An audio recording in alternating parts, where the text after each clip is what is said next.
2020. A couple things before we get started. I just want to point out, obviously all of our members are appearing remotely and we are recording this meeting. And we really just ask for some patience from everybody. We're all trying to figure this out. We've been Zooming for a couple months now, but this is our first planning board meeting. So hopefully everyone can be patient. Just the process we're planning on using for each of the items on the agenda. First we'll hear a presentation from the applicant. There'll be a chance for planning board members and then the planning department to ask questions. And then we'll open it up to public comments or questions. I think the method we had sort of agreed on is, if someone can physically wave when I start asking for public comment, that would be helpful. I know a lot of people are appearing by phone only or with their video off, which is fine. So I think what we'll do at the end, after we've finished with public comment, we'll unmute everybody and ask if there's anyone else who wants to participate, and hopefully that won't be too crazy. The other thing, just to keep in mind, the Colonial Ave project tonight is not going to get voted on today. So there's several other steps that still need to happen before we can have a final vote. So one of the things we're doing is we'll have, before the next meeting, there'll be opportunity for anyone who wants to either comment or ask questions. They can submit them in writing to Jeff Bagg, our city planner, and those will be available for us to consider at the next hearing for the applicant to respond to and for the planning board to consider. So if there's anyone who's either uncomfortable or unable to make a comment, orally or on video tonight, that's another option for anyone who wants to do that. So keep that in mind. With that said, first item on the agenda is public. Oh, sorry, Jeff. Yes. Sorry, just one more thing. In case we have technical difficulties, we were going to do you remember the conversation about technical difficulties, that the meeting would automatically be moved to June 2nd? I had forgotten that. That's good. So if there's any, the new state laws in the state of emergency allow the chair to administratively continue any hearings. So if there's anything sort of catastrophic that goes on tonight and we can't finish this hearing or any of the items in the meeting, everything will be continued to the June 2nd meeting date at 6 p.m. So if there's anybody listening today and everything goes haywire and we can't finish this tonight, I will administratively continue it to June 2nd. So you can be aware that if that happens, you can chime back in on June 2nd. There'll be a notice for a new meeting and we can complete it then. Thank you, Jeff. That was close. Okay. So first item is public speak, which if there's anything that anybody has they want to say that's not related to an item on the agenda tonight. Jeff, maybe you can unmute anybody and see if there's anyone who yells out an interest.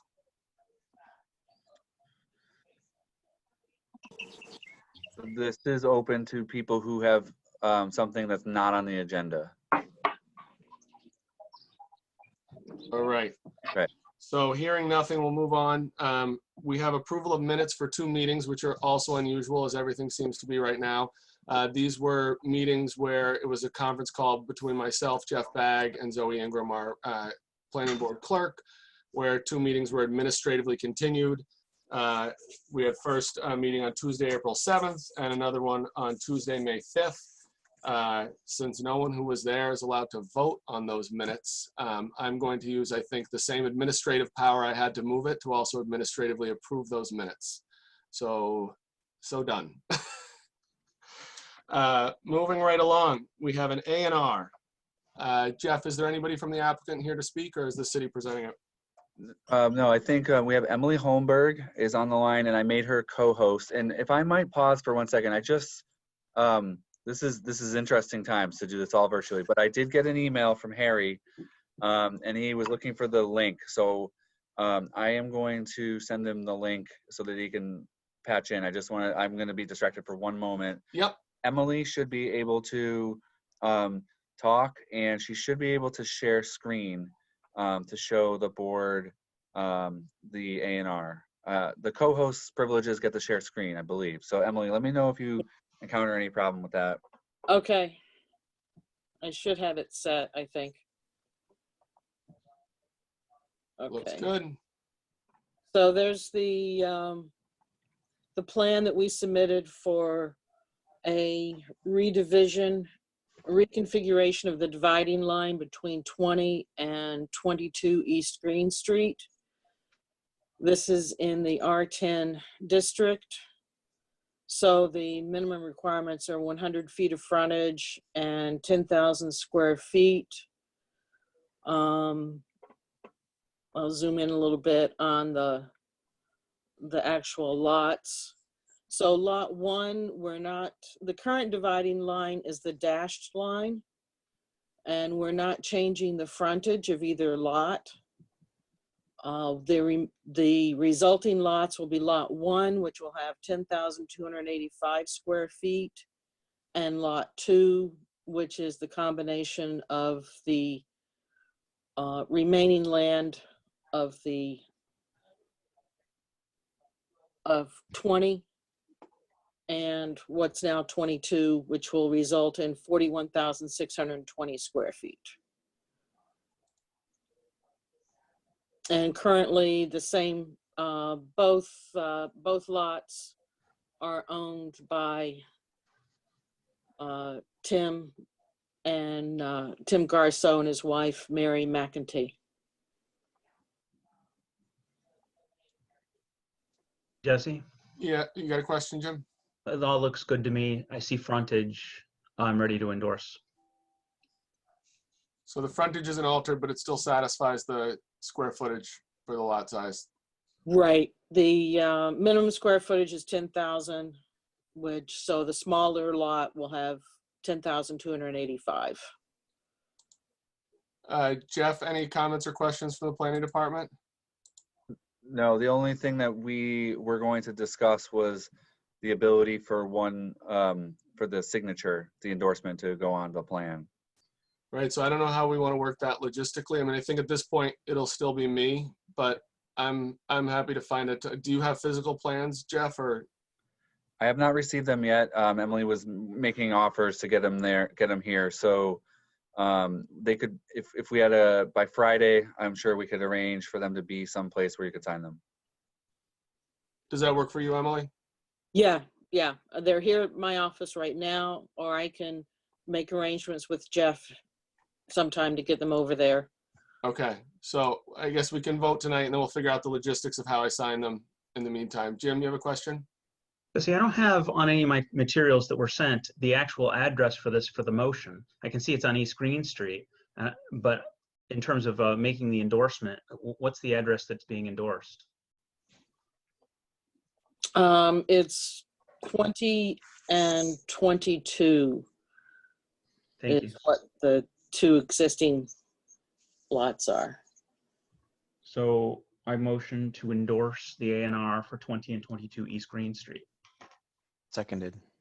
Okay, so we're doing roll call votes as well for these remote meetings. So we've got a motion to endorse. We'll go in alphabetical order. So first, myself, I vote in favor of endorsement. Chris Cockshaw? Yes. Brenda Salyer? Yes. Austin Sanders? Yes. Harry is not yet in, and so Jim Zarvis. Aye.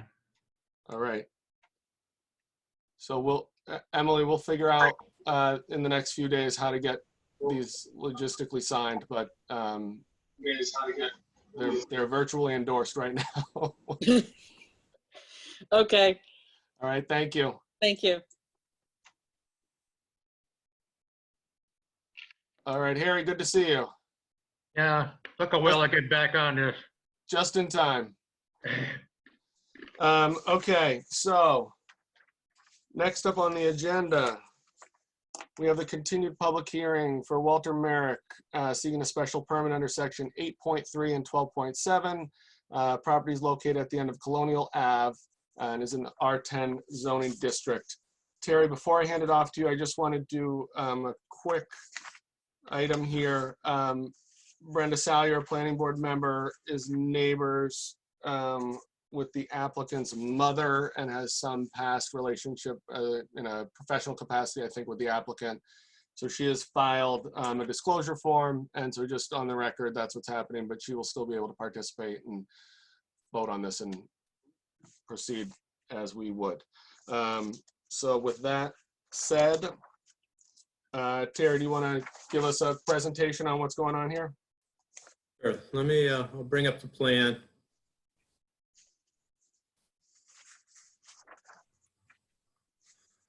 So we're looking at a lot at the end of Standish Street. It's about 36,000 square feet.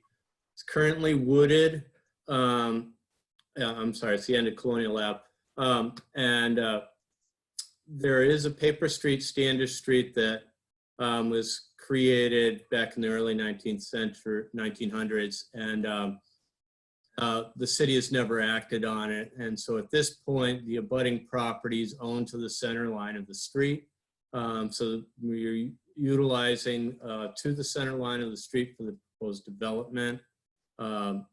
Part of this process will be that we'll be asking for the city to abandon the street formally so that it can be officially the lot line at the center. As I said, it's currently a wooded property that has a small ravine on the eastern corner of it that runs down to a wetland that's off-site. This was previously delineated and approved by the Conservation Commission. And you can see down here, there's a 100-foot wetland buffer that's off the property. That said, I'll move on to the layout plan. So basically what's being proposed are 2 duplexes with their driveways coming off of Colonial Avenue.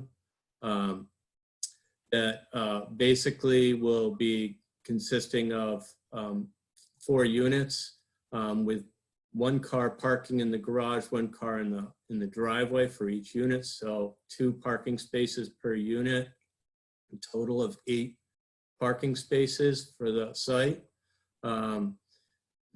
The development, due to the grading, is going to remove a lot of the wooded area. Most of it's scrub.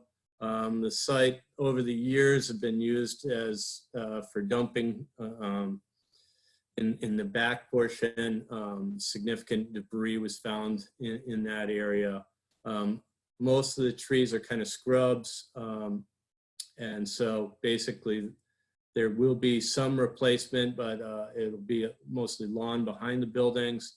The existing forested area along in the eastern corner of the property will remain for where the ravine is. Part of this will include a rain garden here in the central portion and another infiltration basin here. A proposed buffer is proposed along the edge of it, a row of arborvitaes that will screen the neighboring properties from the new development. The driveways are 12 feet for this 1 unit, and then it's 24 feet wide for the other unit.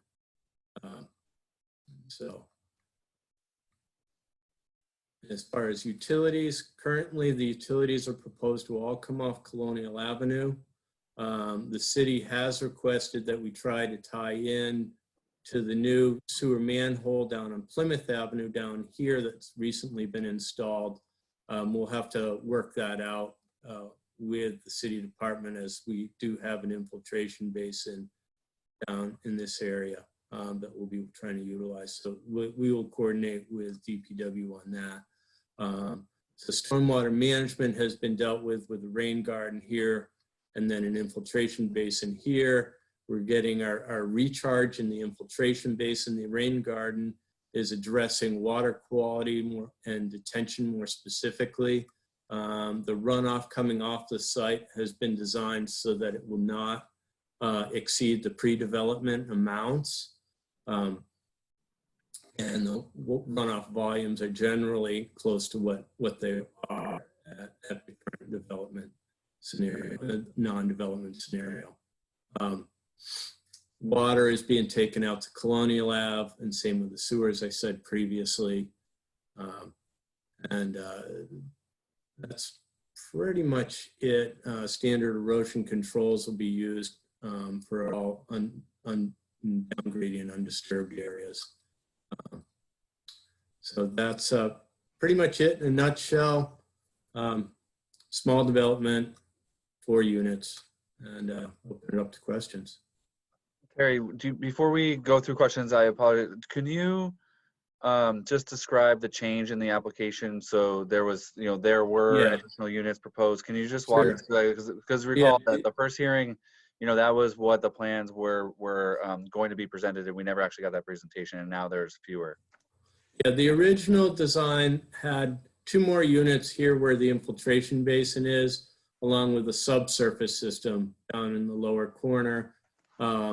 Originally, this driveway extended and connected to Plymouth Avenue and was a little wider. So that has been removed, and we were able to add a larger infiltration basin for better recharge on the site. Previously, it did meet the recharge requirements. Now it meets the recharge requirements way in excess of what's required. Thanks, Terry. Can you explain what the process is with the city for the discontinuing the road, sort of what we think that timeline might be, or how that plays into this? I would have that go to Don to describe that. Okay. Don can talk to it, but it needs to go to City Council for that. Don Abels is here online. Hello. Yeah, I've been in conversation with the city attorney and with Jeff. We are working on presenting our notice to the city council. There was some question as to the manner in which we would do that, but I would anticipate that will happen once I hear back with Jeff, probably within a week or so, depending on Jeff's schedule, and then we will have it before the city council. And I'm assuming it won't take very long, whenever their next meetings are scheduled. It's my understanding a public hearing isn't required. Whether they want one, I don't know.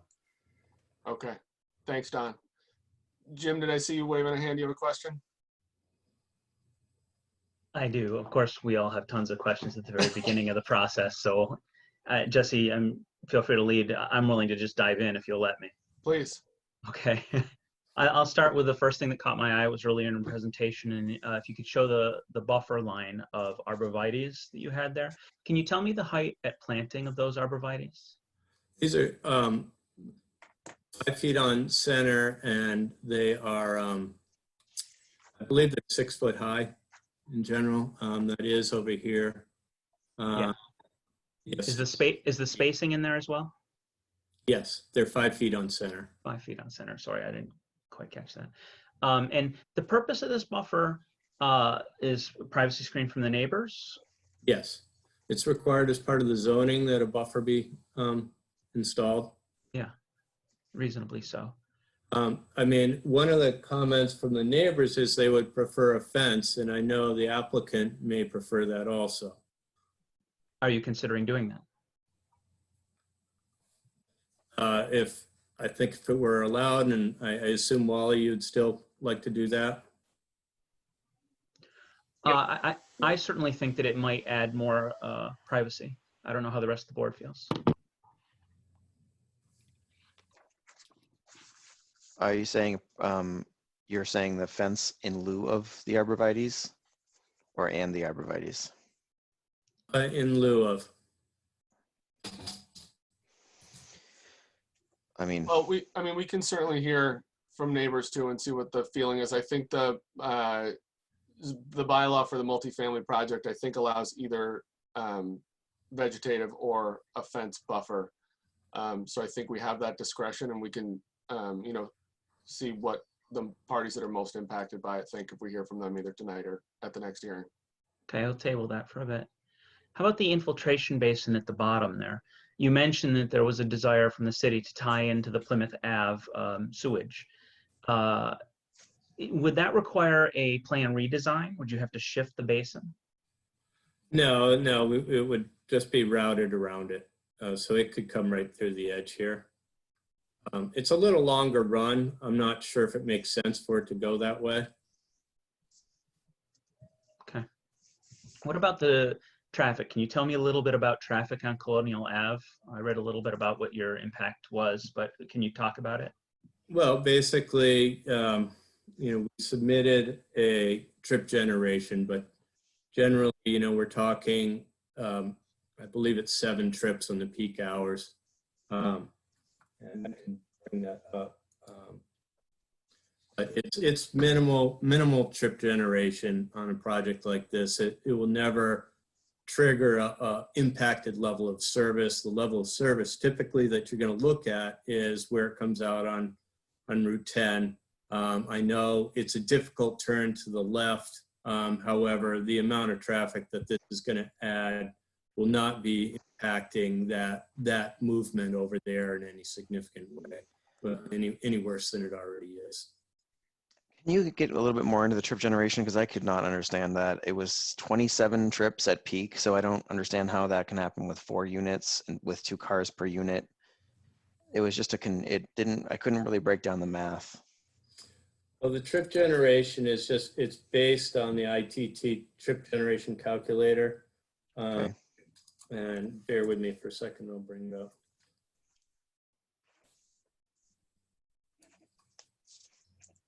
So just, this is a good, I think we failed to mention this, but for anyone who, is looking to access the information, it's all posted on the website. So the planning board has a web page and each application has materials posted. So everything that is being viewed here is available on the web page, as well as the trip generation. So whether or not it gets pulled on the screen, it is available for people to view in between the meeting.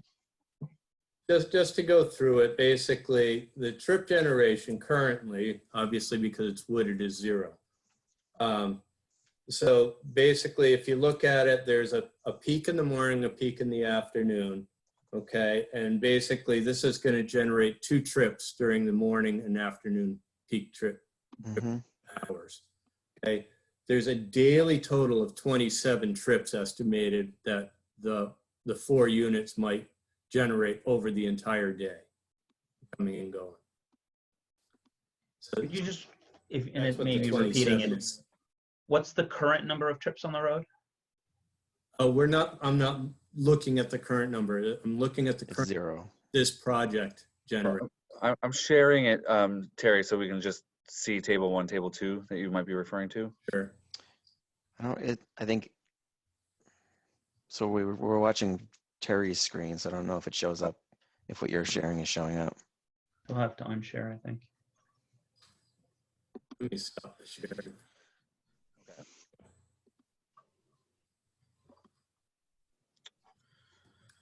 Here it comes. Maybe.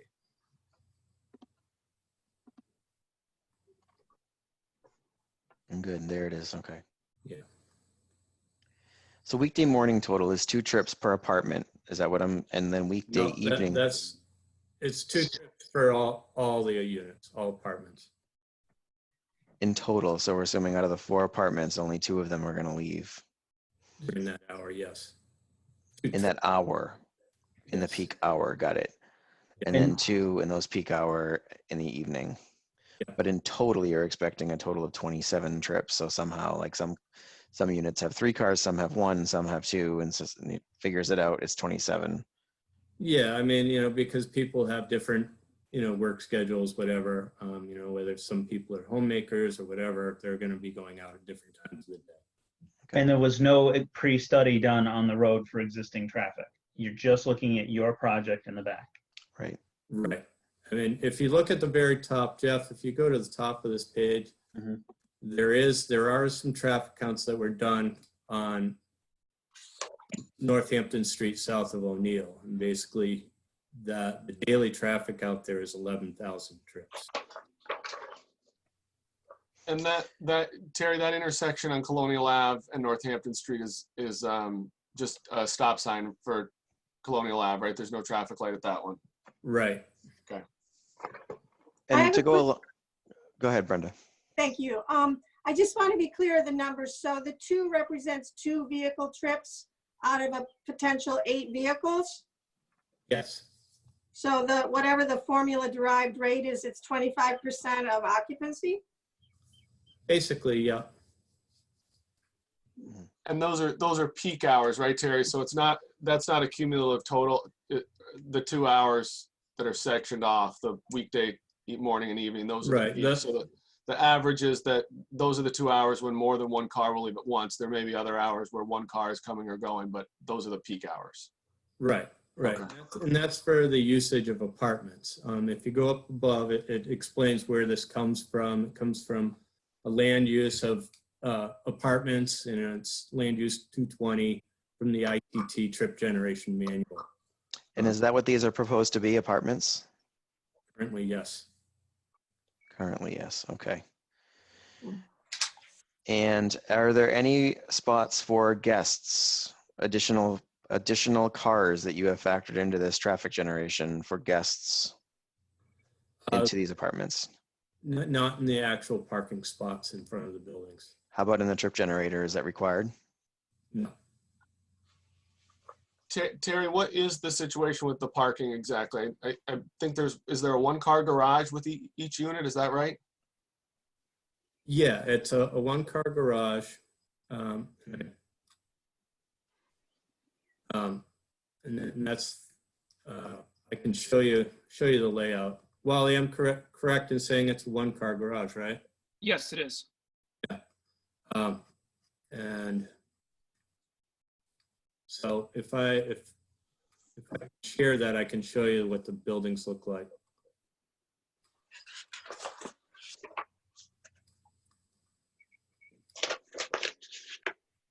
So that's what we're looking at, where a car can park in the garage and a car can park out in front of the garage. Okay, so to Chris's question about guest parking, there's not space in the driveways. It would be either on the street or parking somewhere else, unless there's only one car at the house. Exactly. Okay. And how many bedrooms are these apartments? These are 2-bedroom. 2-bedroom, okay.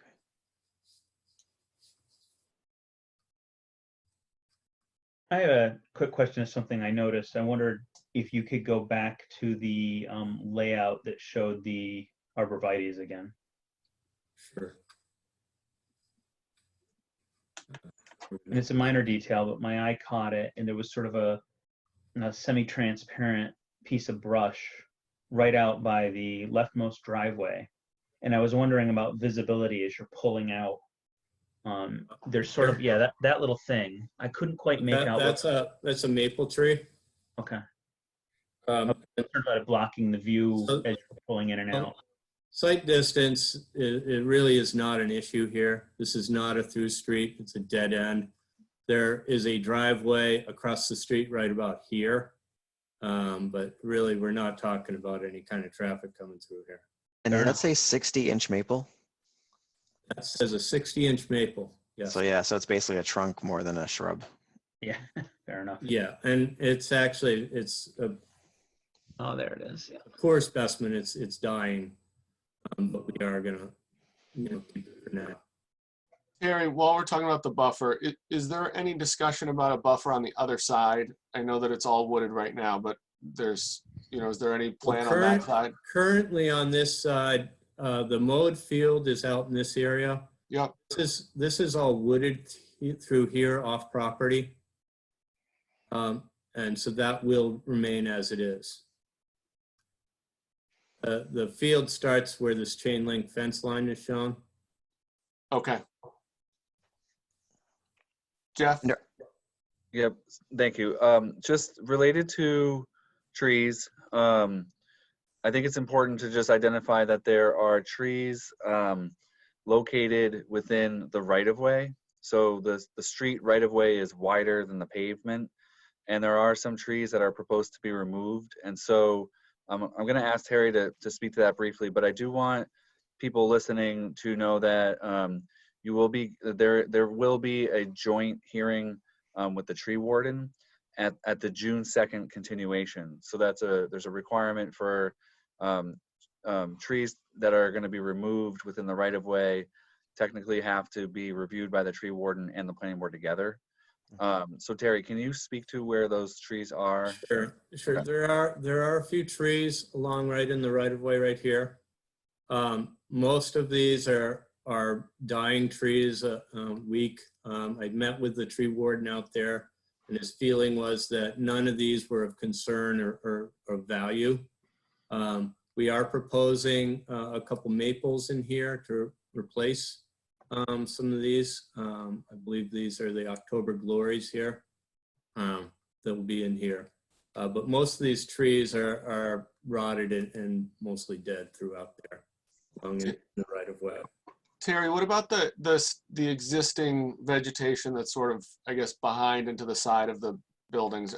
I know that there's sort of a mix, but is that going to remain wooded? Is that going to be converted to grass? What's the plan for that? This will be converted to grass, and really mainly because we have to grade the site. Yeah. In order to make this work. So with the grading, basically, it'll be pretty much cleared initially, and then it'll be, the plantings that are proposed, with the exception of down in this area in the ravine. And so are there going to be any additional plantings in that back area other than the sort of small screenings? It looks like between the buildings, there's some screens too, right?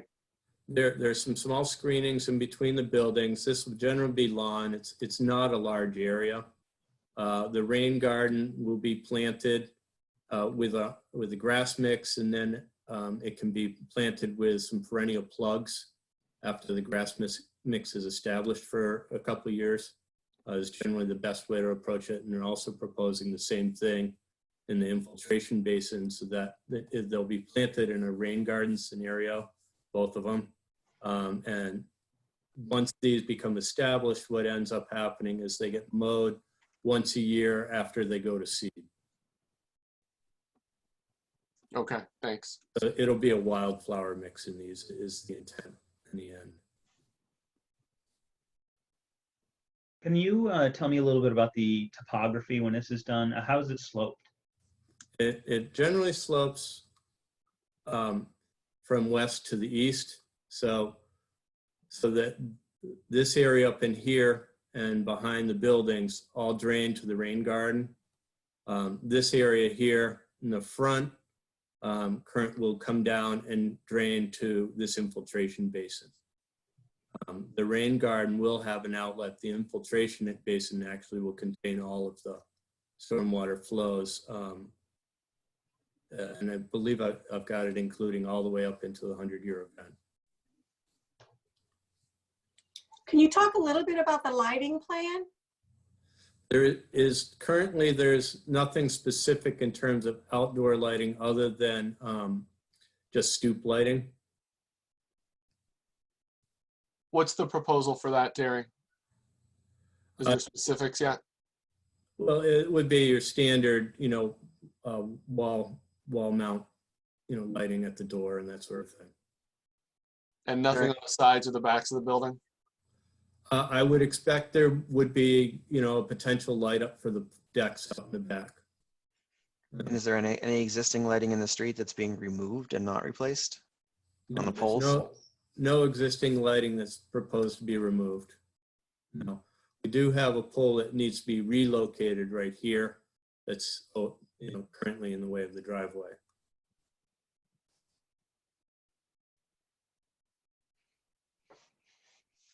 Terry, we've heard a little bit in some of the preliminary emails that we've gotten from neighbors about some of the concern about the infrastructure, either sewage or stormwater. Have you had any interactions either with neighbors or the city? Do you have anything to add to that kind of discussion? I assume we'll hear from some neighbors tonight too, and I'm going to read some of the emails, but I'm wondering if you have any sort of input at this point. Well, the city engineer has reviewed the stormwater and has basically said that it's generally compliant, both previously and under this current one. In terms of the sewage, I did see the comments in terms of the sewer line, and it looked like back in 2008, the city had proposed to fix a bad section that's going down overland off of Plymouth. And from the comments I read, it sounds like that was never done. In terms of the capacity, it seems to me that's an ongoing issue that the city really needs to address. And I'm not sure this project should, be, maybe it's an impetus for the city to fix it, but it's something that the city should be fixing regardless. Jeff, have we heard from the DPW or the city engineer about either the stormwater plan formally or the sewage issues that have been raised by some of the neighbors? We did hear from the city engineer with a letter today, and so I did send it earlier. I did post it on the website. To my knowledge, city engineer okayed the stormwater plan, but I think the comments from the neighbor were submitted today as well. So I don't think that they've been reviewed and addressed. I did send it to the interim director of DPW and the city engineer, but I really didn't expect their ability to respond today. Right. Since it came in today. But I will say that previously they had no issues. When the previous plan had the looping driveway, they were interested in making the connection. But since the change, no longer has that, I don't think that they have not expressed any concerns that I'm aware of yet. So that's something that we will certainly clarify for the next meeting. I would like to add that the sewer that we're trying to tie into is an 8-inch sewer that is more than adequate for these kinds of flows in a neighborhood of this size. So my guess is there's something happening where it's going over land where there really is an actual problem that needs to be repaired. Okay.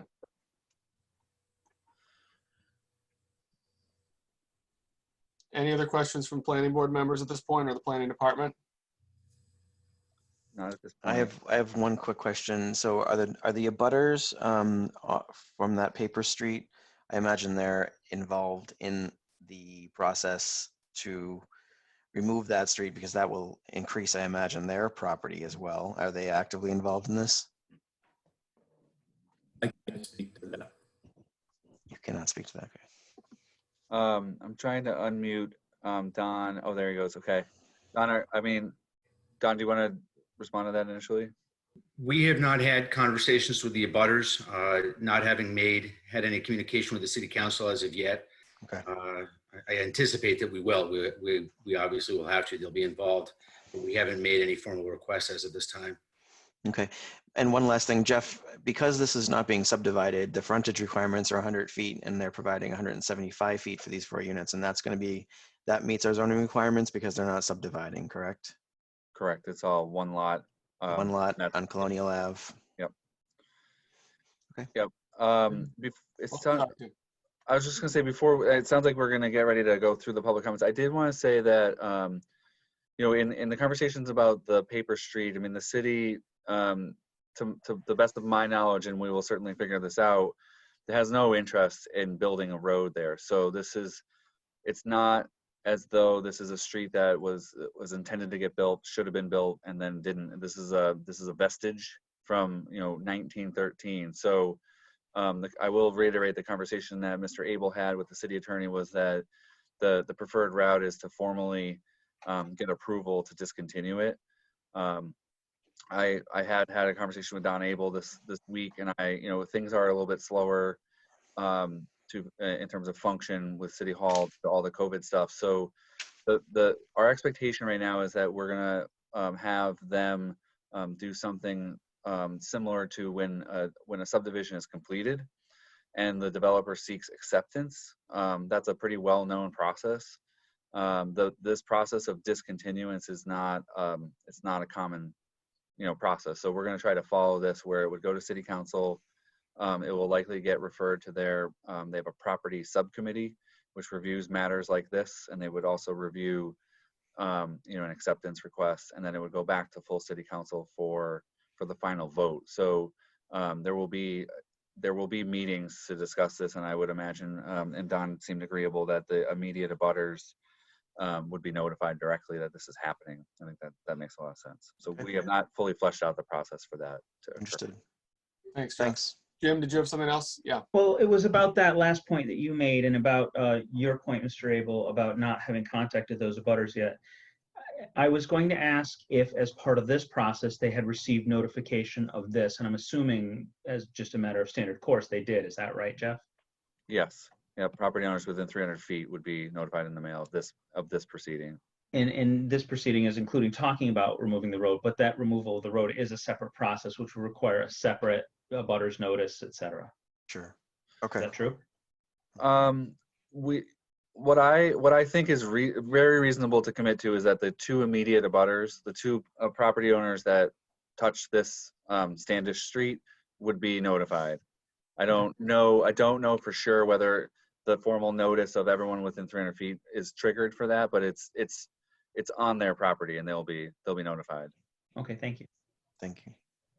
So I think before I open it up to people who are on the call and on the Zoom meeting, we have received, I think, 3 emails from interested abutters and neighbors, and I think I'll work on some of my public reading skills and just read them into the record just in case they're not here, because I think that's also what, if anyone is inclined, like I said, to do this in the intervening 2 weeks before our next hearing, we can do the same thing next time. So I've got a few here. I'm just going to start reading them. So we have an email from Jim Coughlin to the Easthampton Planning Board. Barbara and James Coughlin, residing at 22 Plymouth Ave, want to express our strong opposition to the proposed special permit requested at the end of Colonial Ave. Questions. 1, what will be done to address the potential for 12 additional cars added to the neighborhood? Currently, it is dangerous exiting Colonial Ave onto Northampton Street. The additional cars will increase the risk of accidents and injuries. 2, what will be done to improve the neighborhood water and sewage system? We've experienced recent water and sewage issues with the outdated system. The project could add 20+ residents, which is bound to negatively impact the existing system. 3, what can be done to reduce the environmental impact of the project? Construction runoff will threaten wetlands in the area. Tree removal will eliminate a much-needed buffer to future Route 10 development. The proposed driveway on Plymouth Ave will threaten the quiet nature of the street. 4, will neighbors receive property tax relief? Property values will decrease. This multi-unit development does not increase the value of our homes. With Easthampton property taxes increasing to unprecedented levels, we cannot support a project that will reduce our property's value. So Terry, you don't have to respond to those, but I'll give you a chance now before I jump onto the other letter if you want to respond to any or all of those. Anything to add?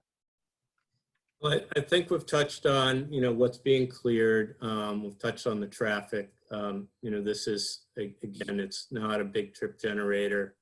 In terms of, buffers, there is a row of trees, a strip of wooded area that will remain that is on the abutting property. And as part of any permitting of the future project, they are going to be required to provide buffering too, I would assume. So there will be some opportunity for that to be addressed also. We are proposing buffer on this property to the neighboring properties, and with some minimal trees being remaining down in the eastern corner. Okay, thanks, Terry. I have a letter from Margaret Kennedy, 31 Plymouth Avenue, lifelong resident of Easthampton. Hi, Jeff. I do have some questions regarding the proposed project. Will these be read at the meeting tomorrow night, or will you answer with an email?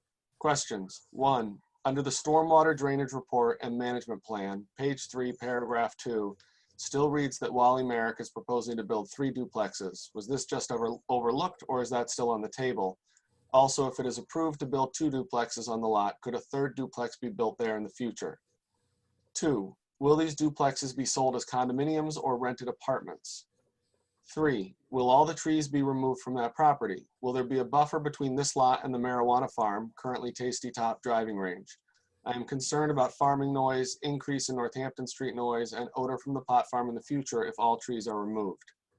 4, the emerald green arborvitae that is in the plans is deer food. Deer have been known to graze on that property. I would prefer he install, if approved, a 6-foot white vinyl privacy fence than bushes that may be eaten or die and never get replaced. Even though there is a reduction in the proposed units, I do still have concern about the increase in traffic in this neighborhood, potentially 8 more vehicles, and the increase of traffic out of Colonial Ave onto Northampton Street. One good thing during the stay-at-home period was the ease of turning left onto Northampton Street.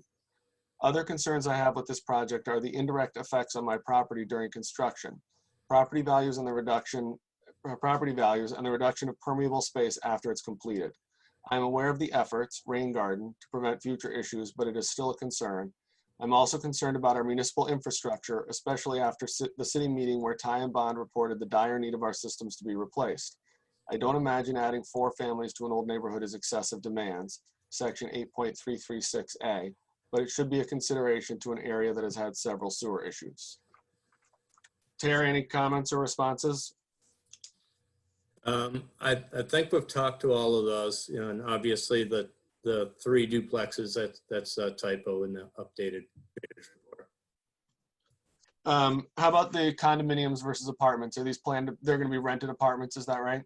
Yeah, we said that these are apartments. And I think you said at the beginning of the hearing that the applicant would be on board with a fence as opposed to a vegetative screening. Yes. And then I guess the only other thing that's mentioned in here that I don't think we talked about is the construction process and sort of how you imagine that being done, both scheduling and sort of construction timeline. I would have Wally speak to that if he could. I can speak now. Yes, please. Thank you, Mr. Merrick. So as far as the construction, I mean, we would start this project late summer if approved, early fall, to get the infrastructure put in and get as much as the rain garden and the grading done to control the erosion and try to get some vegetation growing before the end of the growing season. And I mean, as far as runoff or whatever, I mean, the design of the plan is to keep it all on our property, not to be going onto the neighbors, into the neighbors' yards. What would be the construction timeline? This kind of project, as far as the working on the earth, that would be probably a 6 to 8 week project or process, and then we would be building the units. But I would like to get the infrastructure in and the grading and some of the seeding done, and then work on building the buildings. And what I'm just thinking about construction traffic on there, when we talk about these projects, it's easy to look at the 4 units and how many people once they live there. But, for construction on a project like this, are there going to be daily, 18 wheelers? Is it going to be smaller trucks? Like, what kind of process is that, if you know? There'll be definitely be some dump trucks for the material being hauled in and hauled out. So typical construction traffic. But again, we'll try to do it as quick as we can once we start the construction, and obviously the least amount of trips as possible. Any other planning board members with? Yeah, comments? what's the overall construction duration? Are you trying to get them weather tight by winter so you can work on them over the winter? Or are you looking at just shutting down construction in the winter and then finishing the actual structures in the spring?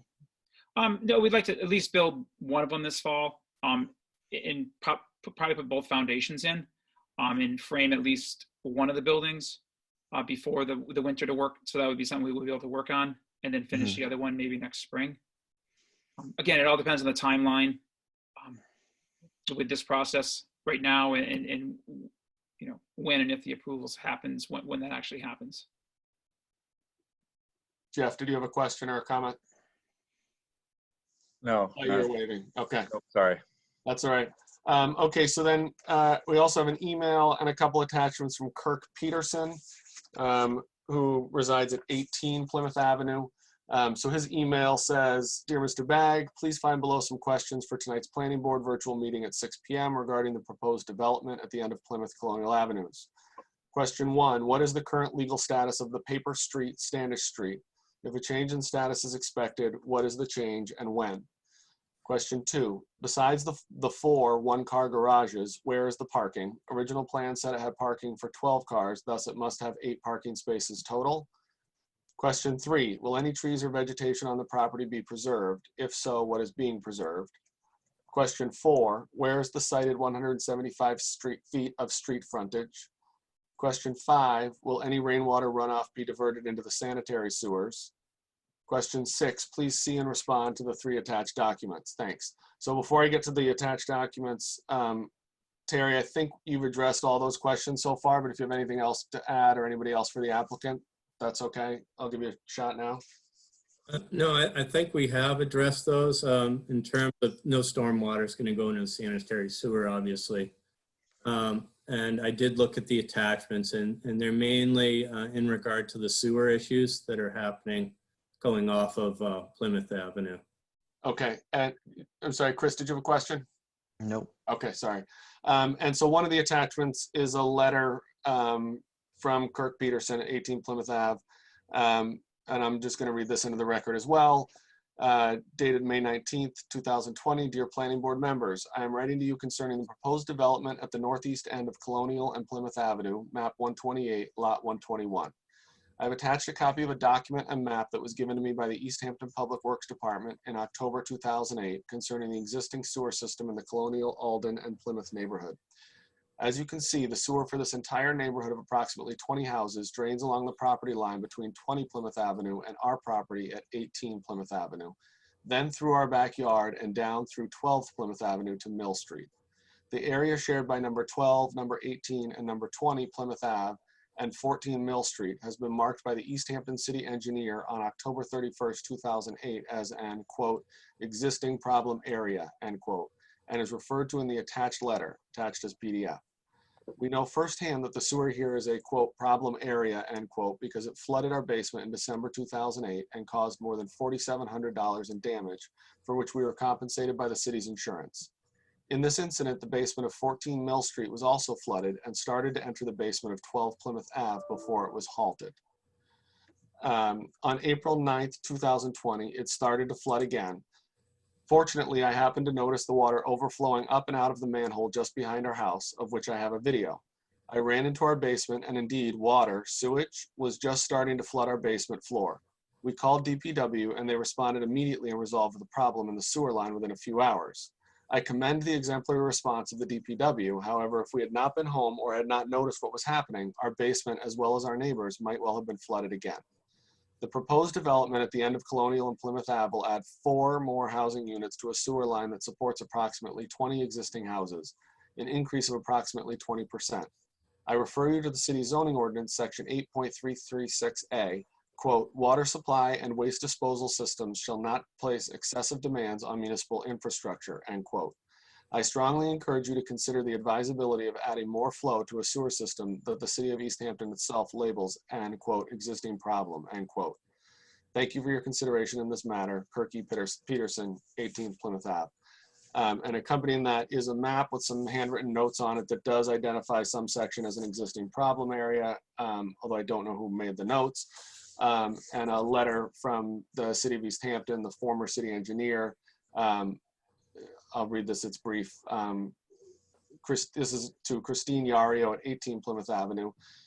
Christine, my apologies for taking so long to get this information to you. The last 2 weeks have been extremely busy for our department. The planned sewer line modifications are shown on these 2 plans. One plan shows how it runs now, and the other plan shows how we plan to rerun the main. I had sent out a letter earlier this year explaining the reasons for this work. At this time, we are still not ready to do the work, but we expect it will be completed sometime during the next construction season. This work will be done regardless of whether or not Stop and Shop is approved. If you have any other questions, please feel free to contact me, including by the email address above. Yours truly, Jim Gracia, the former city engineer. So Terry, I think you had addressed the sewer issue to the extent that you sort of can earlier, but if there's anything you'd like to add to that. Just the, labeling it as a 20% increase, it would not be correct. I mean, you're talking about 8 bedrooms total. So really would, if you're comparing it to other houses, it's essentially 2 houses in terms of sewer flow. Okay, thank you.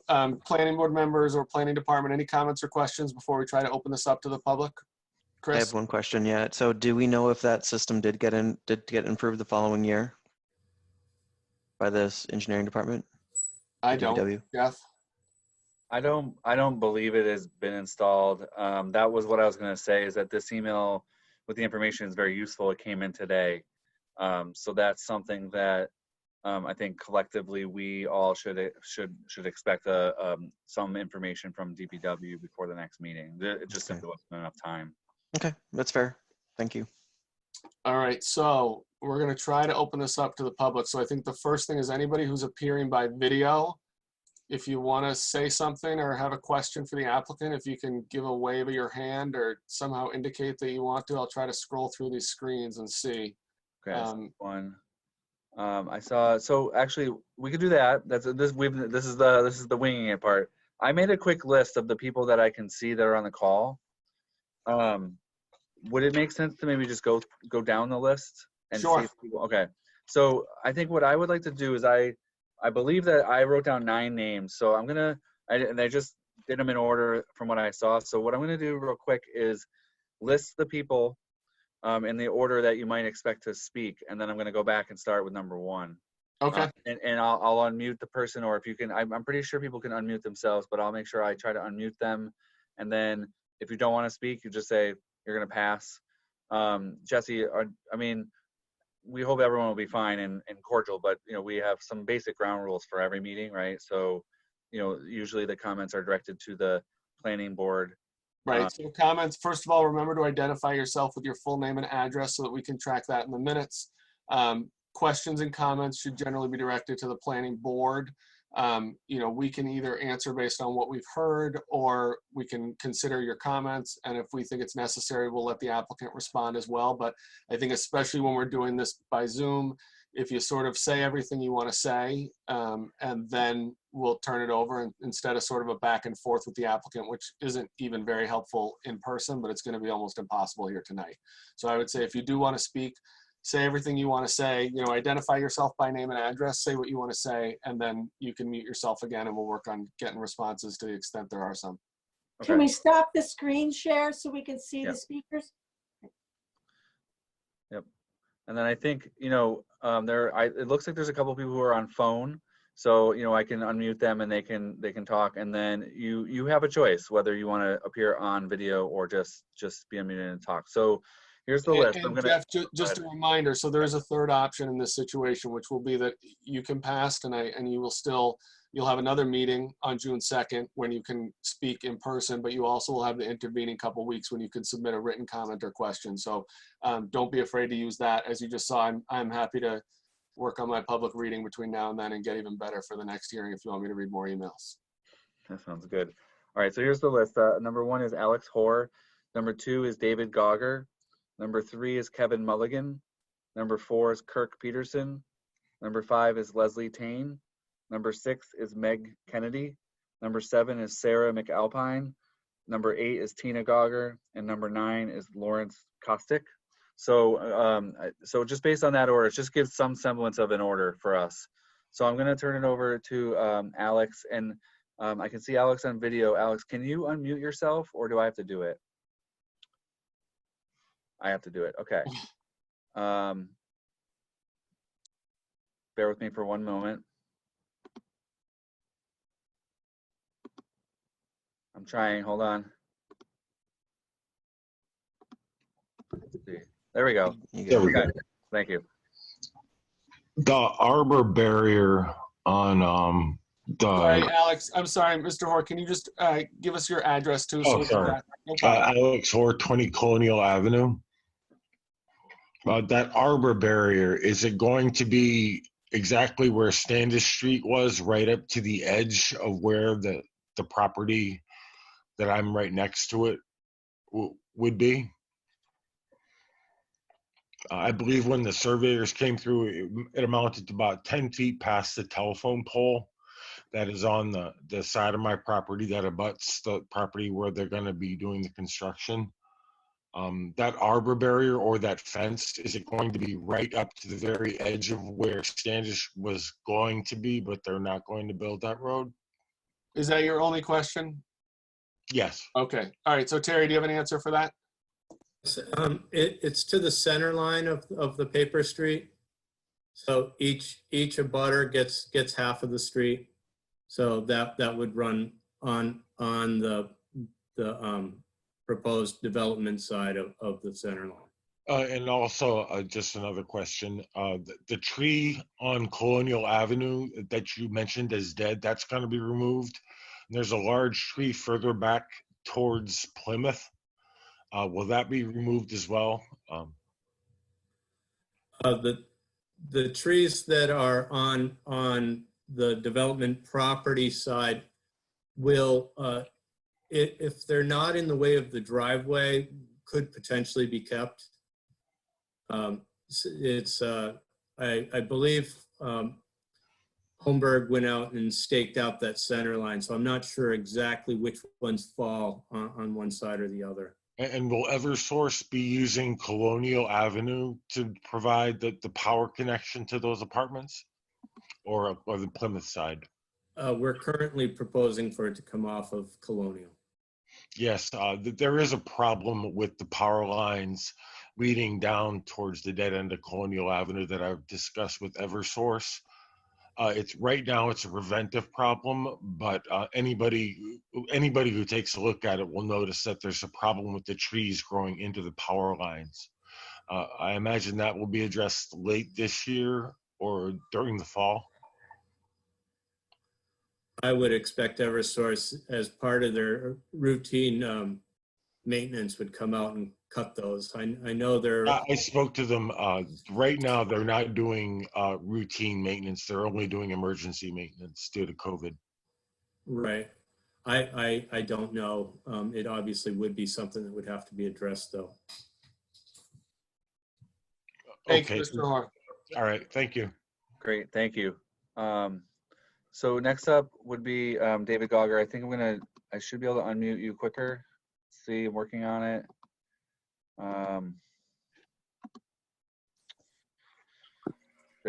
Okay, you are, David Gogger, you are available to speak if you wish.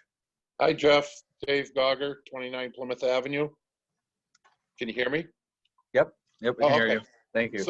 So going back to the development there, where they were talking about the trees growing along the golf course there. Those are just sumac. That's just brush right there.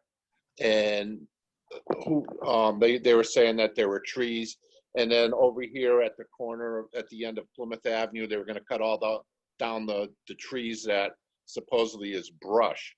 Well, in the wintertime, when you're outside, you can hear the dryers from the car wash. You can, you see the lights from, well, it used to be Cernax and McDonald's. I would like to see as many trees remain on that property as possible. Just because, you sit outside and, you don't want to look at a fence. You want to be able to see a little bit of vegetation. And like I say, I walk out there all the time, and the stuff up against the fence is just, that's the junk. But there's still some good trees. I'm not a professional, but close to Meg's house there's still some good barrier for, sound and everything else. I know a lot of things have changed since the proposal there with the 3 places and stuff like that. But now that they're changing it, that water garden that they're talking about closest to Meg's, is that going to be standing water? Is that going to be standing water next to her property? Mr. Gogger, is that your last question? Can I turn it over to Terry to try to answer? Yeah, that's pretty much it. Yeah. If you have other points, you can make them now. That's fine. Yeah, no, I'm just concerned about standing water there and, the mosquitoes and everything else down here. So, because this land over here definitely is wet, and all right, thank you. So Terry, can you talk a little bit first about the rain garden, but also about we do have a consideration under the special permit to sort of minimize removal of trees and vegetation. What kind of efforts can be made or can't be made, on that issue too would be helpful. Well, we're obviously, we don't want to remove trees where we don't have to. So it's not a matter that, we want to necessarily remove all the trees. It's trying to grade the site out. We've got to have a certain amount of clearing around the buildings, and then we're going to have the basin there. I mean, it's possible that there might be a tree or two, but when we were out there looking at it, there really weren't many good specimens that were straight that were going to be ideal to be left. So in the graded areas, additionally. When you're bringing in soil like that, you're ending up then burying the roots and stuff. It's not going to survive anyways. In regard to the basins are designed so that they drain in under 24 hours. Typically, you'll never see any water in them.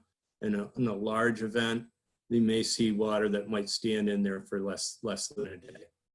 But these basins will drain pretty quickly and generally will always be dry. All right, thank you, Terry. And thank you, Mr. Gauger. Thank you. Great. So the next person that we had listed was Kevin Mulligan. So I'm working on this on mute. It seems like it either takes a while. Okay, you're unmuted, Kevin, if you want to say anything. Hi, this is actually Jessica Pica, 24 Plymouth. I'm not Kevin, but he's sitting over here. So 24 Plymouth Ave, Jessica Pica, PICA. I was curious about, I noticed on the plans that there is the 100-foot buffer, wetlands buffer on the eastern side off property. But I was curious if are there wetlands on site and if those wetlands were delineated? And I know it's not in your purview as the planning board. I know that's Conservation Commission, but I was just curious about that. And that's my only question. Thank you. Thank you. So Terry, have you gone before the Conservation Commission? Do you need to, and what kind of wetlands are actually on site, if any? I personally did not. Holmberg and Howe did do that. So GZA Environmental was hired to go out and they did delineate it. And that's how that wetland, that 100-foot wetland buffer was determined. That little ravine is an interesting area. You know, it's been being dumped in for many years, but there were no vegetative indicators in there for wetlands. Thank you. Can we ask just for the record, do you have any information as to when that was? That the Conservation Commission reviewed that? That was, I believe, last year. I'm not sure exactly the date. Great. So the next person on the list was Kirk Peterson, and I figured it out. So you can unmute yourself, except for maybe this person because they're on I think Kirk's on a phone. Hello? There you are. Okay. You can hear me? Yes. Hi. Yeah, this is Kirk Peterson, 18 Plymouth Ave. So my understanding of the description of what's going to happen to the property is it's going to be clear cut. Everything is going to be wiped off and bulldozed. That's my impression. I haven't heard Terry make any reference to preserving anything there. So then, if that's the case, then I guess we're going to hope that the grass, the seeded grass takes root in time before, say, a long extended period of rain. Or how about if we have another COVID-19 shutdown of construction for a month or two and nothing happens on the project until winter rolls around, and then the whole site is just a big mud wallow this coming winter. So that's what I hear is nothing is going to be preserved. So my next question is, well, actually following up on that is then that's all going to erode. And I know you're going to put hay bales and stuff, but if it sits long enough, that's not going to do any good. So then my next question then is regarding the sewer. So the sewer hasn't been fixed in 12 years and almost flooded my basement again less than 6 weeks ago. So I guess I want to know, why are we adding more load onto it when it hasn't been fixed for 12 years? And those 12 years were in really recently in pretty good financial times, and we're now heading into not good financial times. And we just had major property tax increases. So if this sewer isn't fixed, then should we be adding more load onto it? I don't care if it's 20% or 10%. So should be fixed first before this is done. That's all I have to say. Thank you, Mr. Peterson. So Terry, I think a couple points. One, I think we've sort of addressed the sewer, and it's kind of hard to talk much more about it until we hear, I think, from the city engineer and the DPW maybe at the next hearing. But obviously that's a concern for people in the neighborhood, and it seems like at least at some point it was a concern for the DPW and the city engineer. Understanding that you kind of already have made your statement on that, I'm a little curious about the first question that Mr. Peterson asked about if there's any thought being given to timing for sort of the vegetation removal, where, I mean, I think we are sort of in uncharted times, right? And how we can make sure that there's some sort of vegetation taking hold as we go in case we get stopped. Part of this plan set is erosion control management. So basically there are two ways that it's dealt with. There's dealt with it in temporary erosion control where quick growing grass is planted if an area is to be left disturbed more than 2 weeks.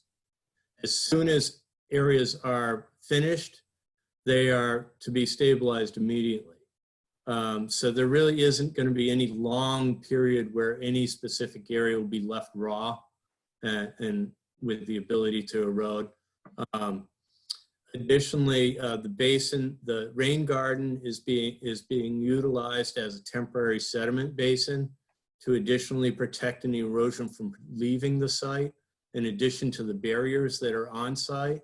And as a standard, practice in a project like this, basically the contractor is out there inspecting the erosion controls, and as needs arrive, you basically adjust the erosion control barriers as needed. And that's both protecting erosion sediment from leaving the site, but also protecting the assets that you're trying to build on site. So it's very important that rain garden be protected and not fully constructed until everything's stabilized. So that is why Wally was talking about trying to get the basic grading and all that in place as soon as possible so that in the growing season we can get it stabilized. Okay, thanks, Terry. Great. So next up would be Leslie Tane. And so now you can unmute yourself if you want to jump in and say anything.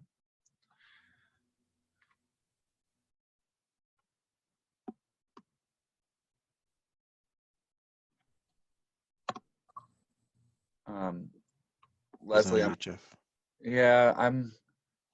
having difficulty unmuting people, and it seems like I checked the permissions that they can unmute themselves. You can jump in if you change your mind. I'm making the assumption that she doesn't want to speak, and that's totally fine. The next person would be Meg Kennedy. So again, you have the ability to unmute yourself and speak. There you go. Hi, Meg Kennedy, 31 Plymouth Ave. Thank you for this opportunity. So what I did learn tonight was it's not a condo unit, it's a rental, which is concerning, and a lot of people felt that this was going to be a condo. So what I'd like to know is what the projected rent is for these units. Also, there were some trees that were spray painted white today. I'd like to know what that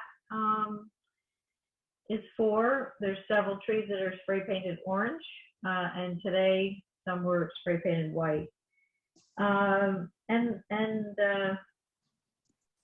Besides the fact that it's a beautiful wooded area that's full of rabbits and birds that will all go away. The fact that the project needs a rain garden is still concerning to me. I know it's deemed not a wetland, but why do we need a rain garden if it's not a problem? And that's it. Thank you. Thank you. Terry, any response to that? Well, I can speak to the rain garden. I will let Wally talk to the rents. But the rain garden's standard design required as part of doing any project like like this for a stormwater permit. Rain gardens are a very effective way of managing stormwater. They end up resulting in a much more pleasant sort of outcome rather than your standard detention basin that's just a hole in the ground and drains slowly. These can be planted with, attractive plantings, perennials, sometimes shrubs, depending. The infiltration basin could be planted with some small shrubs. Rain garden cannot because it has an underdrain in it. But it's not really addressing that it's so wet. The soils where the rain garden are not particularly great. So we're not trying to infiltrate there, but what it does do is it does an excellent job of treating the water, water quality and detaining water. Thank you, Terry. Mr. Merrick, can you talk a little bit about the rents and whether these are market rate and how that's going to be handled? Yeah, we're not positive. It depends on the market. My plan right now is to rent them. And they would be whatever the market would bear for rent. But if the real estate market bears, we may end up selling, one or two of the units as condos. They will be set up as condos, so they could be sold as condos. But the plan right now is to, tentatively, the plan is to rent them. And renting at market rate, not as affordable units or anything like that? Correct, market rate, yes. Okay, thank you. I have a question before we move Yeah. on. I'd like to go back to a question that was asked that has triggered me into something. So we talked about erosion and sediment control. I can't find in any of your drawings where that erosion and sediment control boundary is planned to be staked. Is it the heavy dashed line on sheet 6 of 9 of your plan set? Yeah, and it says erosion control barrier typical. Okay, it does. I was looking for a legend instead. Okay, so have you, and that, you have confirmed that that limit is all you need to control the sediment, erosion sediment control on your property, on this property? Well, those are the down gradient areas, below the disturbed areas.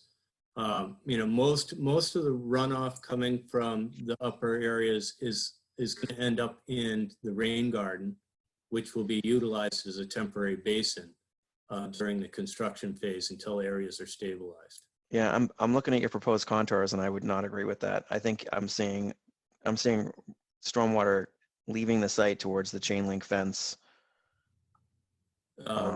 north of where your proposed erosion and sediment control ends. It's draining away from the chain link fence towards the basin. The chain link fence is a high point. I was looking on site. So you're right. So off site, it is draining towards the basin. So it is all getting to the basin from there. Okay. Yep. Okay. So we have erosion and sediment control shown. So you're right that it appears from this design, if it's installed correctly the way it shows in the drawing, then any sort of heavy rains, the sediment would remain on site. And now, is there a note in here that, or I haven't read all of the notes, I'm sorry, but is there a note in here that states that if the erosion and sediment control devices are compromised by extended rains or storms, that they would be replaced? Well, there should be. Typically, the stormwater permit requires that as part of the erosion control. Yeah. And so these get inspected every week and after every major storm and get repaired, replaced as needed. Right. Okay. And also part of it is where you're having issues, you add extra erosion control if you see an area that's not meeting what it needs to do. Yep, that's excellent. Yeah, and I would just reiterate, I agree, rain gardens are an excellent way to manage stormwater, treat the stormwater, remove the sediment, and not have standing water, which is really, it's an excellent option to a detention basin, which is just basically standing water with mosquitoes. So rain gardens are always the best way to go with small projects like this. I know there was another question about the trees being painted. So that has to do with the tree warden. and the proposal to remove the trees, will admit I am a little bit confused because the tree warden indicated to me that the white markings were going to be tree removal. So I don't know off the top of my head what the orange is. But again, that hearing, those discussions will happen at the next meeting on June 2nd. So we'll definitely get clarity on that. But the white trees, my understanding was that the white trees were marked for removal, and that's pursuant to the state statute on tree removal. Before we shift over, so I saw that Leslie Tane went off the meeting, came back, and now there's a phone number. And so I just want to, Jesse, do you mind if we go back and just see if Leslie wants to say something? We skipped over her. And so Not I at all. phone, it's active. So is that you, Leslie? No. Okay. So there's one phone number on here. I'm going to mute it. She's trying. Oh. Maybe not. This is so interesting. Okay. I feel okay with that. So the next person was going to be Sarah McAlpine. And again, those are the way that they're described on the screen. Hi, Sarah McAlpine, 25 Colonial Avenue. It's nice to see you all, and thanks for the opportunity to learn more and talk about this project. I have a number of questions, and I will also submit them in writing. So my first question goes back to something that came up earlier about the existing traffic trips that are on Colonial. I believe Jim was asking about the comparison of the 27 trips generated from this. It was compared to 0 in the current wooded lot. I'm curious to see, if possible, what it compares to for the whole street, because it is a very short street. There are only a few houses on it, and it is a dead end. And I am located directly across the street and south of, or west, I'm confused. But anyway, just a little bit closer to Northampton Road from it, but I can see this property outside my window. So I would be curious to see what volume increase in traffic would be expected on our street. There are a number of young children who live on the street. Safety for children, especially in terms of these units becoming rentals, means there will probably be more short-term residents there, and they may not be aware of the children on the street. People, when there's more turnover, may drive faster down my street. And I have a young child, and I know there are other young children on the street who are used to it being a dead end with, 5 houses on this side of Alden. And so adding 4 is a significant, 4 residences would be, my count might not be totally right, but it's a significant increase on a street that only has a handful of addresses. So that's my question about traffic. I have another question about the expected effect on property values. It was discussed what the Standish Street discontinuance would do for the abutters of that street. But I'm wondering about for all abutters in 300 feet or addresses on this street, what effects would be expected on property value, given that, as it's been mentioned, the buffer of woodland would be removed from the large and clearly going to be developed space that is currently owned by T.C. Top and the golf course. So that's that question. Another question I have is about it was discussed and I didn't quite catch it, the need for buffers and plantings along the side of that open field currently, what would remain on this site. And also there was a reference to any builders on the opposite side, possibly a marijuana farm, needing to provide some kind of buffer as well. I'd like to hear more about the 2 sides of that barrier and what that would look like or what it would need to look like. And to second David Gauger's concern about the protection that land currently gives between our neighborhood, our community, and Route 10, through sound and visibly. Man, I have a lot of questions. I'm curious, and it hasn't actually been mentioned yet. The reason that this is being heard as a public hearing is because there's an exception being requested to this being an R10 residential zone, which I believe, if I'm understanding correctly, means that this is zoned for single family homes. And this project is proposing multifamily units, and not only multifamily units, but multiple multifamily units. And again, not multiple single family units even on the same lot. And so that density, I'm curious what the city's interest is in increasing rental housing and population density in the city. I'm aware that that is in the conversation. And so I'd be curious what has been used in the past to make these exceptions to build multifamily units in single family zoned areas. And again, multiple multifamily units in single family areas. Scanning my list.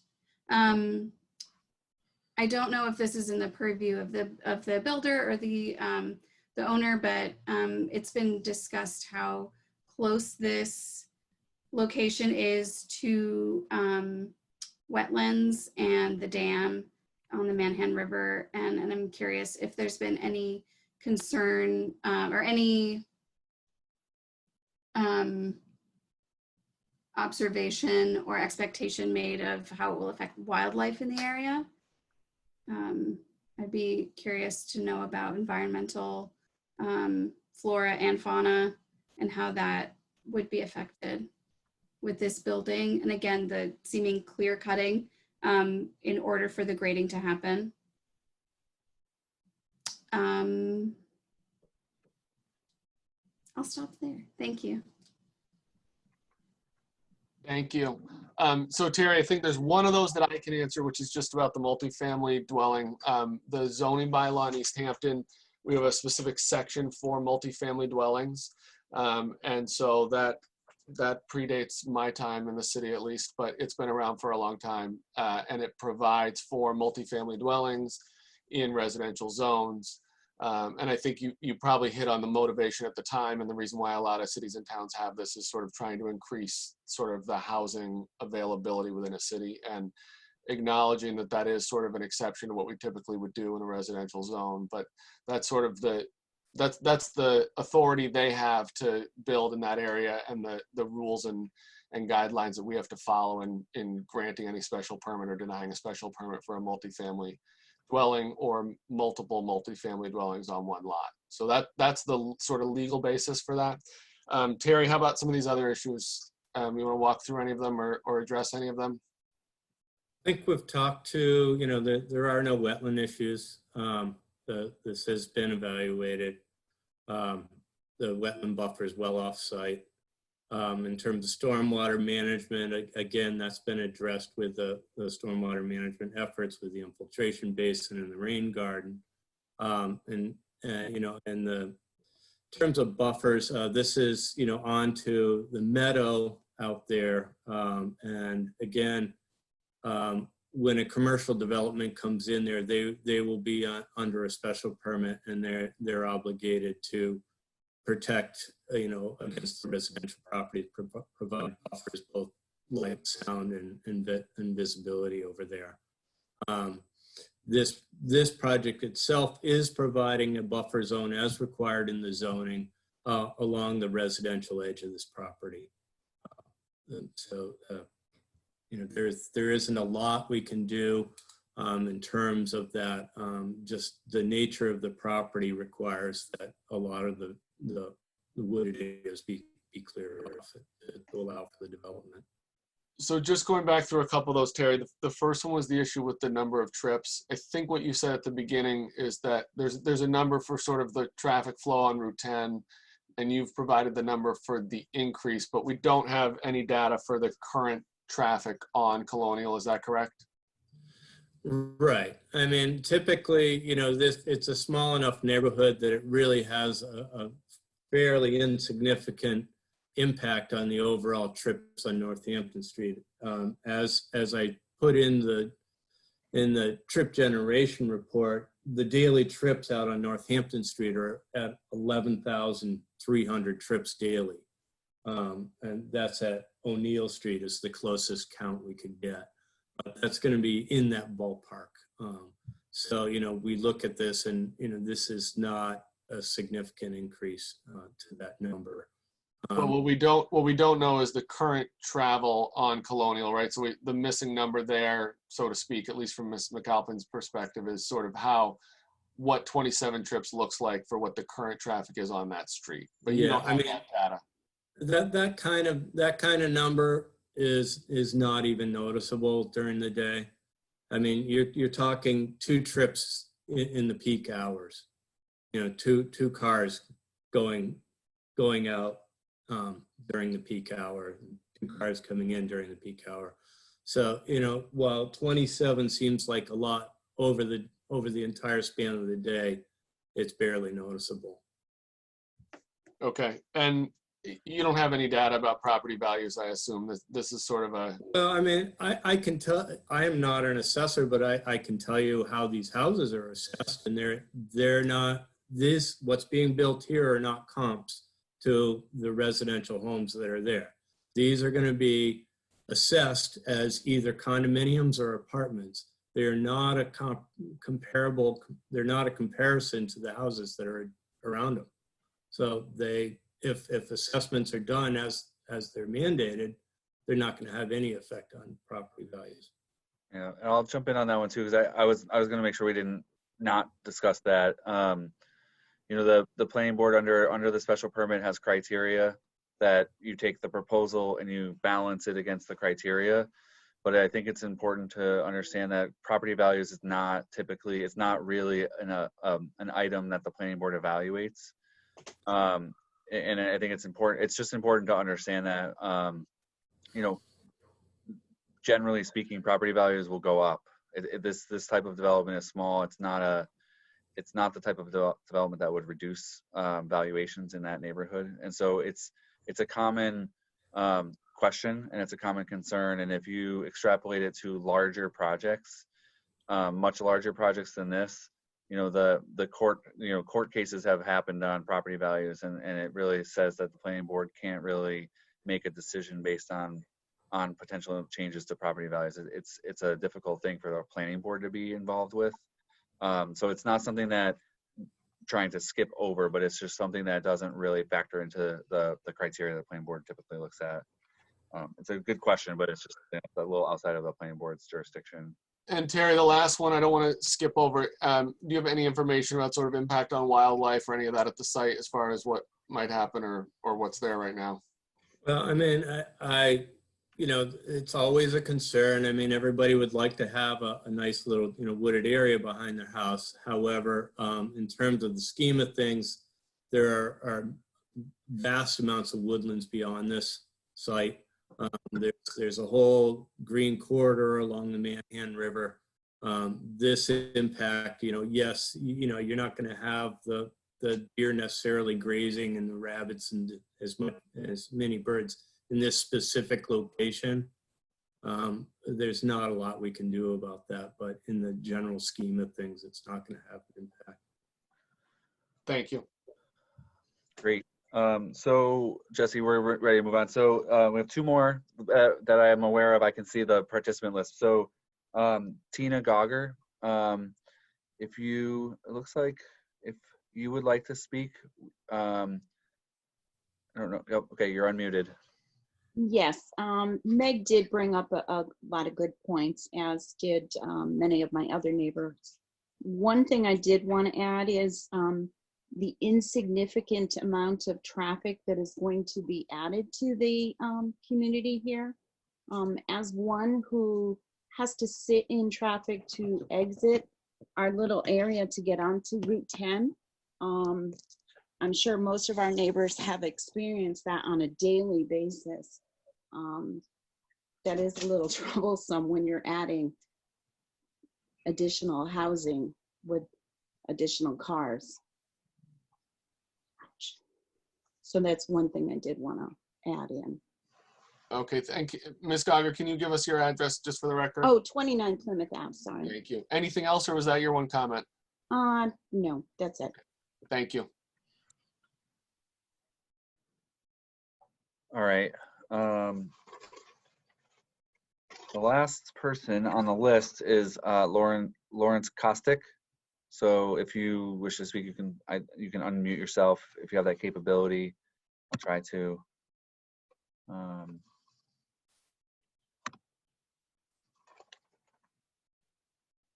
Okay, I'm not seeing any movement there.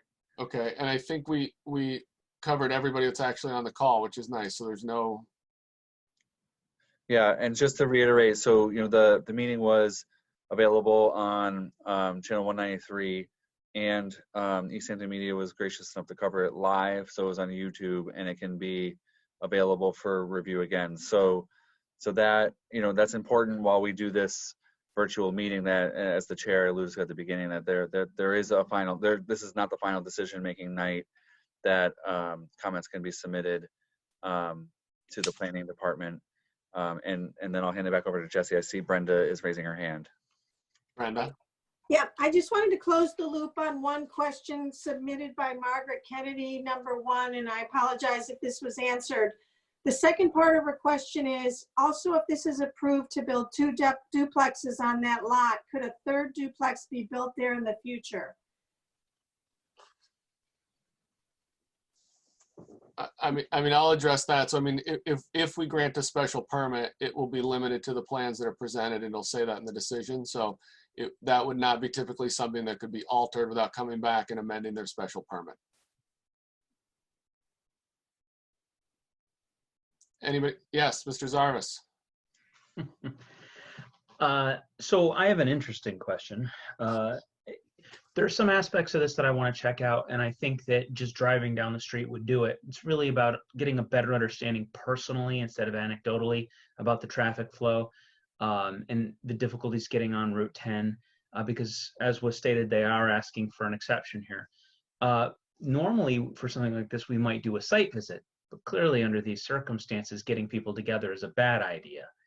Do we have any kind of methodology to kind of get on the property and look around at all under these circumstances, or is that just off the table? I would say, Jim, I actually walked over there the other day and just sort of walked around the neighborhood.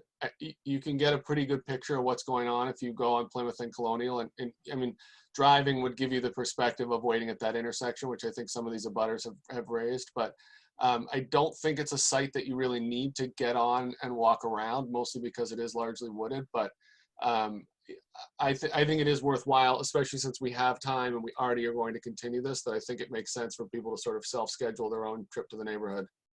Reasonable. Thank you. All right. Any other comments or questions from board members or the public? Harry, yes. Yeah, the only question I have is about this whole thing is the stores. Before anything can be done, I think that we have to hear from the DPW on that whole store update.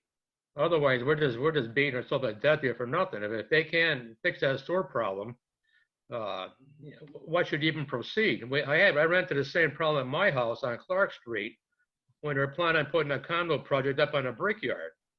And all that sewage is going to go right into my cellar, so I understand where these people are coming from. So this sewer issue definitely has to be looked at.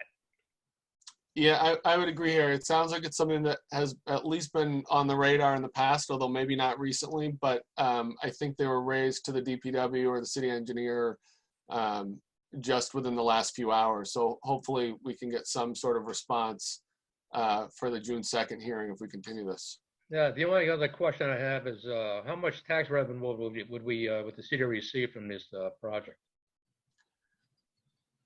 That's beyond my purview. Well, the people that are building it must know what kind of tax they'll be paying possibly in the future. They must have an idea. Mr. Merrick, do you have any idea about tax obligations for this project? No, we don't know at this point because we don't know the values of the property once they're constructed. I have one clarification, but I'll wait till you're done, Harry. I'm done. I would just ask residents if they do see us out there, like I am planning on taking a visit. Due to open meeting laws, you can't come up and ask us questions and share your opinions and talk to us about the project. It's against open meeting laws, so I would just ask. And now, correct me if I'm wrong, Jesse, right? I mean, if it's one person alone, it's not a problem. I mean, let me just say, in a time of a global pandemic, it may produce other problems, but as long as it's only one planning board member, you could have a conversation with any one of these abutters about it. It tends to be helpful for any of that information to come to the board as a whole. So I would say if someone talks to one of us, that they should not treat that as being submitted to the planning board. And it's still better to either come and speak on the second or send something in writing to Jeff. But it's not an open meeting law violation for one person to approach a planning board member about it. Thank you for that clarification. I will note that it is recommended that if a planning board meeting, a member has such a discussion, that they should report that they had such a discussion when they attend the next meeting. Yeah. Terry, do you have another comment or question? Yeah, I just want to, I think, while planning board members, it's okay for them to come on the property. If other people want to come on the property, they should check with Mr. Merrick beforehand. Yeah, I don't think anybody was talking about going on the property. My conversation with Mr. Zarvis was exactly to that effect. I think that you can get a pretty good picture of the parcel by going down Colonial and Plymouth. I don't think there's a need to get access to the site for this, but I would agree if anyone's going to go on the property that they should talk to the property owner. Thank you. Any other comments or questions? All right, so yes, Mr. Zarvis. I was going to motion to continue, but maybe you're not ready? Nope, that's what I was going to say. We had discussed this before. There is a joint hearing with the tree warden already scheduled for June 2nd. So I think that it's logical to continue this to June 2nd. So sure, Jim, lay it on us. I motion to continue the public hearing. Walter Merrick seeking a special permit under section 8.3, 12.7 of the zoning ordinance for the construction of 4 units at Colonial Ave, map 128, parcel 121 to June 2nd at 6 p.m. Second it. Okay, so during the second, I do see that Meg Kennedy put her hand up. I don't know if we can try to adjust it before we vote. And I had one other thing to say before we actually vote on that motion. Sure, Ms. Kennedy. Oh, let's see. I'm gonna work on. Okay, there you go. Hi, sorry. Just when you were saying that, who currently owns that property? Mr. Merrick, are you the current owner of that parcel? No, I'm not. We have an offer to purchase. Okay, and who is the current owner? I don't have that information right because I think it's an estate, so I'm not positive. Okay. Don, maybe Don could answer that. Property is currently owned by Donna Wayne. Okay, thank you. Thank you. Great. All right. So there's a motion and a second, right? So what I wanted to just, Jesse, if you bear with me for what I wanted to say is that, this was a great first meeting. So I'm really happy that everyone participated. It's the way we're gonna have to do this for a while. We sent out the abutters notice as a courtesy. We wanted to make sure that everyone understood that we were going to hold this meeting virtually. But what I wanted to say was that from this meeting on, you will not get a written notice in the mail. So the motion is to continue this hearing to June 2nd at 6. And as part of that, we're just going to combine the 2 meetings.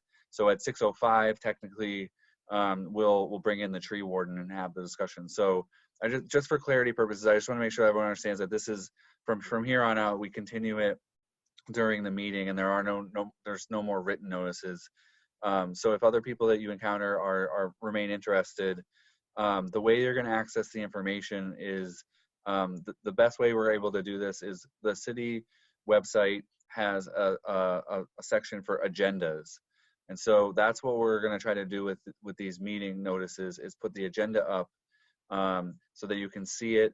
you open it, and then you can use that to get into the Zoom meeting, and the phone number will be posted there as well. So I'm just trying to, this is all new for everybody. So for people who want to look for the June 2nd information, we're going to post it as an agenda on the city's website under agendas. So that's the most logical way that we could kind of figure out how to get that information out there.